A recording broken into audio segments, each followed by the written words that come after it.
you have this one-click monopoly phenomenon, which is very similar to escape velocity phenomenon, but you don't necessarily have to have the review count that escape velocity phenomenon would require of you. The one-click monopoly, which I'll explain a little bit, is has to do with your product is in a position where if you dropped your price aggressively, you could take a substantial amount of the market share overnight. Now, all this really means there's not like a huge takeaway from this, but you could test it. And I think it's worth testing. This is just my personal opinion. I think it's worth testing, even if it's for like a few days or a week.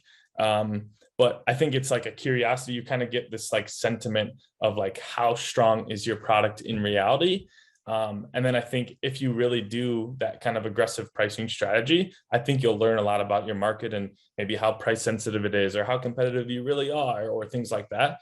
And so, again, usually products that are kind of fit in this are like, you're in the top 10, you might not be the top 1 to 3, but maybe you're 4 through 10.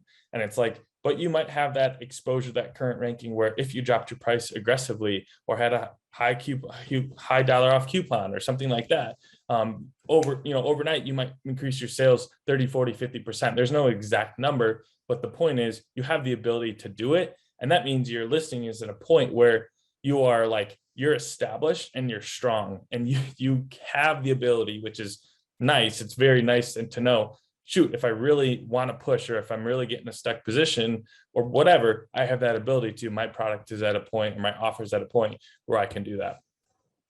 So some action items. So for existing products, you're going to want to calculate the review velocity of your product and your top competitors, whoever you find those to be.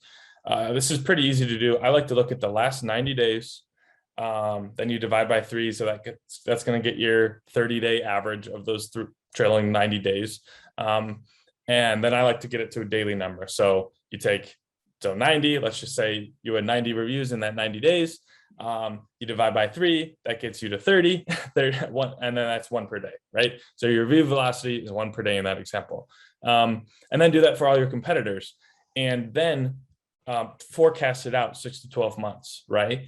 And so the reason you do that is because a lot of people, they look at their reviews as a snapshot, right? Which it is. It's, I have 8,000 today. I have 10,000 today. My competitor has 5,000. But let's just say your competitor has 5,000 and you have 10,000, but you're getting 200 reviews a day and they're getting 150 reviews a day. You're currently at 2x because you have 10,000 and they have 5,000. The thing is, your review velocity is not 2x. It's whatever, it's 1.5x, right? So they're getting 150, you're getting 200. At some point, they're never going to catch you because you're going to, at least at this current sales velocity, they're never going to catch you because you're at 200, they're at 150.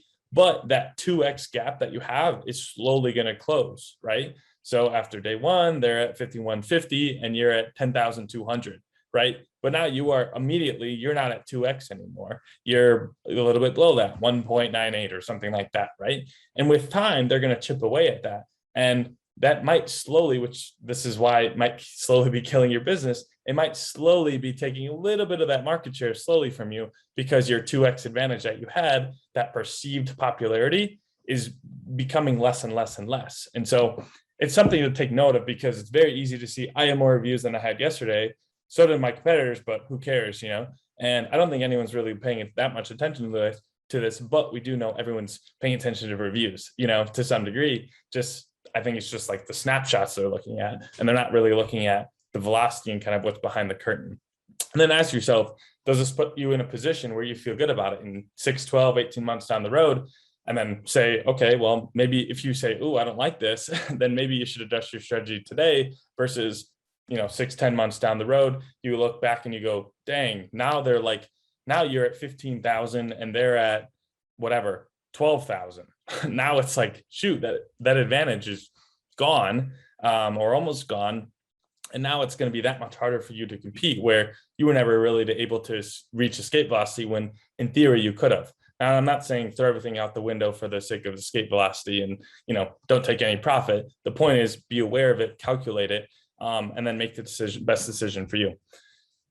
And then real quick, for new products, before you launch a product, what I like to do is assign a revenue dollar value per review. So there's a lot of ways you can do this. I'm not going to get into it, but I like to look at, like, you look at your market, you look at potential market share that you might think you'd be able to get, kind of what's your target. So let's just say, oh, I think I can get, like, so you're going to go through the top competitors in that bracket of sales that you're thinking you can get to, and look at what's the revenue per review they're quote unquote getting, right? It's all an estimation. We all know this. They're getting, it's all based off of sales estimation tools, but you can at least assign a dollar value to that revenue. So you say, okay, I might be getting, they have 50,000 in revenue and they have 10,000 reviews. They're getting $5 in revenue per review, right? Now, the higher the revenue per review, the better, in theory. But just use this as an example. Don't use this as this is my one metric I determine whether I want to launch a product or not. It just gives you an idea of how competitive are you really. If someone has 1 million reviews, but their revenue is, whatever, I don't know, like $10,000 a month, that's a really bad revenue to review